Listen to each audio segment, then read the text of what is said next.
LEGO has released over 20 different space themes since 1978, each featuring their own unique and creative designs. Join me as we journey through outer space and explore the fascinating evolution of LEGO space sets and minifigures. If you go on to enjoy this video, let me know with a like rating below and consider subscribing for more LEGO content. Alright, let's get into it.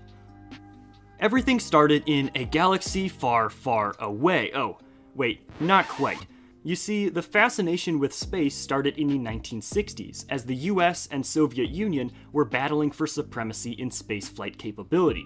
The space race encouraged the LEGO Group to launch the first set with a space rocket in 1964. This was a very simple design using only basic LEGO bricks, and look at that price! It originally retailed for 98 cents. In the 1970s, two more sets were launched. Set number 358, the rocket base, in 1973, and set number 367, the moon landing, in 1975, which referenced the successful American moon mission. These sets began to shape the design and future of forthcoming LEGO space sets, as LEGO realized that the space category had huge potential for expansion, and that's exactly what they did. In the late 1970s, the LEGO Group officially introduced LEGO play themes as we know them today. One of the initial 3 play themes was Legoland Space, launched in 1978. The earliest space sets with spaceships, rockets, and rovers were clearly inspired by the evolving space technology between the 1960s and 1970s. The sets were a leap forward in LEGO design with new elements such as transparent yellow windows, radar dishes, and antennas. The theme became well known for its gray and blue color scheme, colorful LEGO minifigure astronauts, and of course the now iconic classic space logo. This is at the same time that LEGO introduced the first LEGO minifigure, and so LEGO Space has been around since the very beginning. An interesting fact is that the astronauts in the space sets had to wear the same helmets as the Legoland Town Policemen or the Legoland Castle Knights. One of the original set designers actually shared that it was difficult at that time to make bricks in new colors or to make new elements, so the helmet had to work for both space, castle, and town. Classic space minifigures are very nostalgic for older LEGO fans, but Benny, the classic blue spaceman, would soon have company, because the next big space theme era was just around the corner. Star Wars Episode 4 was not the only space-related story that everyone was talking about in 1987. During this same time, LEGO created 2 space factions within the universe, Blacktron and Futron. They were released alongside each other, and these sets featured unique ground buggies, walking robots, and small and large spaceships. Futron partially uses the same color scheme as the previous space sets. The new line kept the logo, aesthetic, and white and blue color scheme used in the later years of Classic Space. However, take a look at the minifigures. LEGO upgraded their helmets with a transparent blue visor and added some new torso printing. The theme centered around the monorail transport system, which included a battery-powered train system and 20 linear feet of track. At the time, this was the most expensive LEGO set. It originally retailed for $150 and currently boasts an impressive value of over $2,000 sealed on secondary markets to this day. On the other hand, Blacktron, as the name suggests, focused on very dark and stealthy designs with yellow accents. Just by looking at these sets, you can clearly see how much more stylish and intimidating the designs are in comparison to earlier space sets. The large spacecraft Renegade from Blacktron featured modular interchangeability, which means that it could be combined with other space sets to create new models, and it's fair to say that this interchangeability was an amazing additional feature that opened many doors for the LEGO space sets. Now, in 1989, LEGO led its storyline direction with another clever marketing decision. LEGO Space Police was introduced in opposition to Blacktron. This would be the first time that LEGO had a bad guy and good guy within a space universe, which would become a common trend apparent for the next decade. In 1990, LEGO took a yearly break from spaceships and designed its next space theme around magnets. Yes, the M in M-Tron stands for magnets. Certainly a very unexpected addition for LEGO sets. M-Tron was introduced as a repair and rescue transport team, using their knowledge of magnets to locate and transport resources in space. Simply put, the members of M-Tron were basically engineers and mechanics, but in space. This theme also exclusively used brick-built robot figures or droids to assist the Tron spacemen, and the newly incorporated magnetic pieces were utilized to attach and transport small vehicles and containers. Now, Tron was also the last space theme to carry the Legoland name on their boxes before it was replaced by Lego System. 1991 was the year that Blacktron was revived as Blacktron Future Generation, aka Blacktron 2. The minifigures were redesigned with new uniforms and a slightly different logo. In addition, some of the sets featured very fluorescent cockpit globes. Some sets include the Alpha Centauri Outpost, the Spectral Star Guider, the Aerial Intruder, and the Allied Avenger. The following year, in 1992, LEGO Space Police was also revived, becoming Space Police 2, to oppose the new Blacktron faction, of course. The set designs featured black and gray with transparent green canopies and red trim. The standardized jail cells from the original sets were retained as well. An interesting claim against Space Police 2 starships was that they were known to be very underarmed. These sets seemed to lack the typical amount of weaponry and defenses apparent among other space themes. Quickly landing in 1993, Ice Planet 2002 took over the civilian role from Tron. Based around the exploration of an ice planet, sets were designed with skis for both the vehicles and minifigures in blue and white. Most of the vehicles were ground-based, and many of these smaller vehicles also carried satellite dishes. How cool is that? Also, in addition, Ice Planet was actually the first space theme to have a named character, Commander Cold. And it was also the first space theme to feature a female minifigure. Many LEGO fans, including myself, are hoping that this theme will be revived one day. Could there be an Ice Planet relaunch in the future? Well, it certainly would be an exciting blast from the past.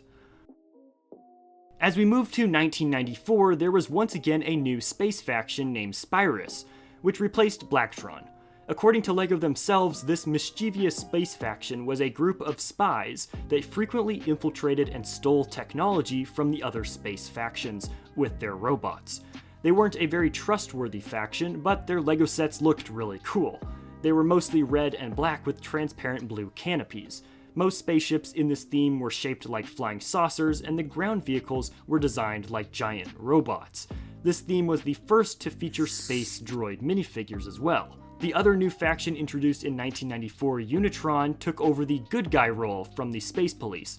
The Unitron theme retained LEGO interchangeability in the form of small cockpits, which could dock on the front or top of the vehicles. However, in my opinion, this particular space theme feels a little bit underdeveloped, and unfortunately, it didn't last very long either.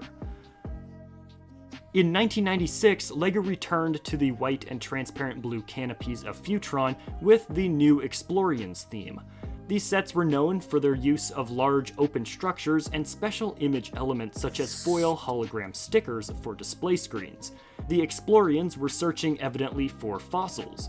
The theme shares many similarities with the popular Star Trek TV series, with the faction's main focus being on exploration, their robots figure being a play on the term android, and their faction's insignia resembling Starfleet's insignia. In 1997, taking over the good guy role was another 4-set theme, RoboForce. These sets featured various large robots in varying color schemes, ran by uniformed pilots. RoboForce Robos were powered by secret robo-discs, which were oddly enough rectangle-shaped power sources. Now, most surprisingly was that this theme was only released in North America.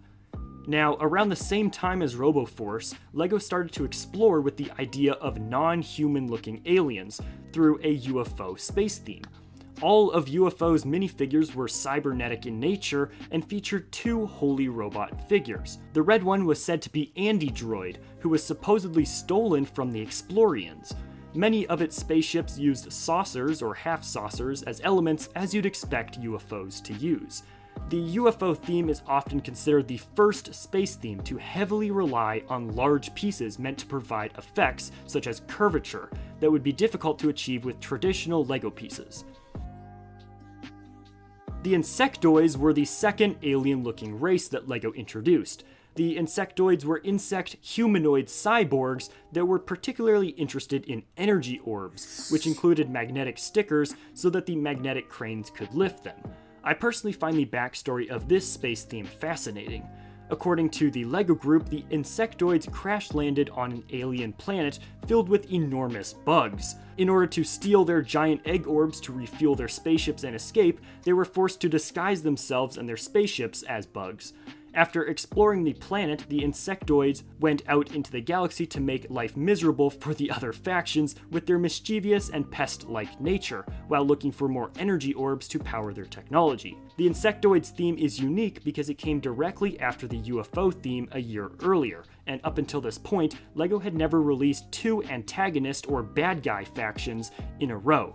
It's important to note that at this time in 1999, LEGO Star Wars was introduced, which proved to have a large impact on LEGO space sets going forward. Brand new possibilities were created when LEGO began exploring planets, and in 2001, LEGO Life on Mars was released. It aligned perfectly with the increased curiosity about the red planet at the time. The theme revolved around the concept of the life forms that could possibly exist on Mars.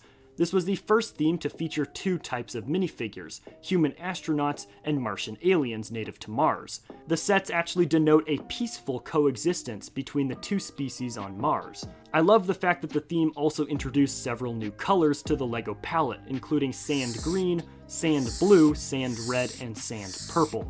Sets were designed to encourage children to mix and create their own unique vehicles out of both human and alien sets.